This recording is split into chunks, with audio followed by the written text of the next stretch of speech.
지난해 2월 윤석열 대통령은 비상경제 민생회의를 통해 금융권 경쟁 촉진을 위한 특단의 대책 마련을 지시했습니다.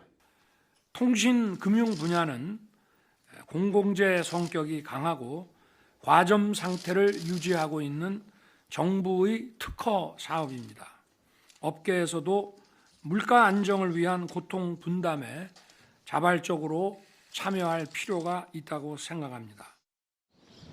이후 공정거래위원회는 6대 시중은행에 대한 현장 조사로 대출 관련 자료를 확보했습니다. 이어 6월에는 KB국민과 신한, 하나, 우리은행 등 4대 은행에 대한 추가 현장 조사도 진행했습니다. 공정위는 조사 결과 이들 4대 은행이 주택담보대출 등의 거래 조건을 짬짬이 한 것으로 보고 제재 의견을 담은 심사보고서를 발송했습니다. 공정위는 은행들이 물건별 담보 인정 비율 등 대출에 필요한 세부 정보를 서로 공유하면서 고객에게 지나치게 유리한 조건이 설정되지 않도록 한 것으로 보고 있습니다.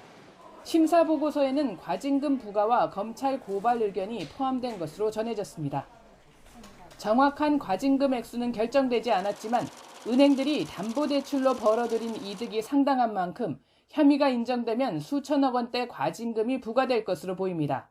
다만 조사 초기에 제기된 대출금리 담합 의혹은 이번 심사보고서에 담기지 않은 것으로 알려졌습니다. 공정위는 은행들의 의견 등을 수렴한 뒤 제재 여부를 논의할 심의 일정을 정할 방침입니다.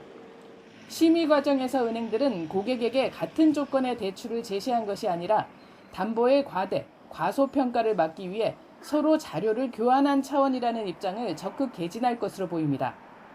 이번 조사는 정부가 발표한 서민생활 밀접 품목 불공정행위 집중 점검 방침의 하나이기도 합니다.